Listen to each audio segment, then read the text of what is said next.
बिस्मिल्लाहिर्रहमानिर्रहीम। Welcome to हकायत Rumi. लेकिन जो हकायत मैं सुनाए जा रहा हूँ वो मैंने ख़ुद मौलाना की जो हकायत है उसमें मैंने नहीं पढ़ी लेकिन ये हकायत मैंने अपने वालिद साहब से सुनी थी और मुमकिन है ये मौलाना किसी और किताब में किसी और जगह पर हो, लेकिन मैंने ज़बानी सुनी है अपने वालिद साहब से। लेकिन ये है बहुत खूबसूरत और वो जैसे अंग्रेज़ी में कहते हैं कि परसेप्शन इज़ द रियलिटी, कि जो आप समझते हैं वही ये हकीकत है।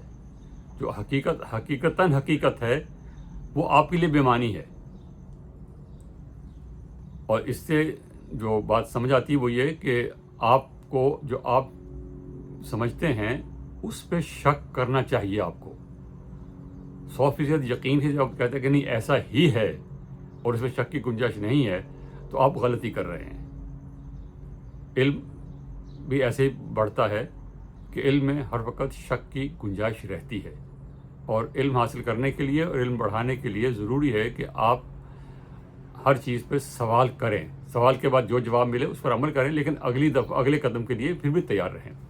तो वो कहानी बड़े खूबसूरत सी है कि एक शख्स जंगल से गुजर रहा था, रास्ता भूल गया, बारिश शुरू हो गई और अंधेरा घुप और कोई समझ नहीं आ रही किधर को जाऊँ, रास्ता नहीं मिल रहा था। तो एक रोशनी नज़र आई थोड़ी दूर, तो वो वहाँ चला गया। तो एक छोटे से झोंपड़े में एक बुढ़िया बैठी हुई है, अपना खाना वाना खा रही है। तो वहाँ उसके पास चला गया और उसको सलाम दुआ के बाद पूछा कि भाई मैंने बाहर जाना है, फलां जगह जाना है, तो मुझे रास्ता नहीं मिल रहा। तो उसने बता दिया कि इधर से जा सकते हैं। फिर उसने पूछा कि आप यहाँ जंगल में अकेली रहती हैं, आपको डर नहीं लगता? ये यहाँ जंगल में शेर हैं, यहाँ और सांप हैं, भेड़िए हैं, चीते हैं, ये ख़तरनाक जानवर हैं। तो कहते नहीं बेटा कोई डर वाली कोई बात नहीं, मुझे कोई नहीं कुछ कहता, बस मुझे सिर्फ ये टपके से डर लगता है, जिसके लिए चौका इस्तेमाल किया कि जब छत टपकने लगती है, बारिश होती है, छत टपकती है, बस इससे मुझे डर लगता है, बाकी मुझे जानवरों से कोई डर नहीं लगता। शेर बाहर खड़ा हुआ था, उस झोंपड़ी के बाहर, वो सुन रहा था। शेर ने कहा कि ये टपका कौन है, ये चौका कौन है?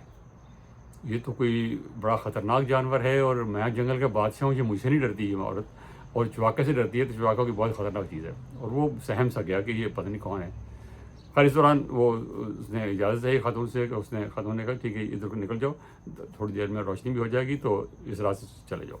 वो बाहर निकला तो अंधेरा था। उसने महसूस किया कि शायद गधा की खड़ा हुआ है। वो शेर के ऊपर चढ़ बैठ गया। शेर ने समझा कि ये चौका मेरे पर चढ़ गया है, वरना किसी इंसान की जरूरत तो मुझे नहीं हो नहीं सकती मुझे इस तरह मुझ पर सवारी करे। तो वो बेचारा चुप करके चलता रहा, वो भी शेर भी, और वो बंदा एक गधा समझ के उसे चलता रहा। थोड़ी देर चलने के बाद जब थोड़ी सी रोशनी नज़र आई तो उसको एहसास हुआ कि ये तो शेर है। वो डर गया और उसने छलांग मार के नीचे उतर गया।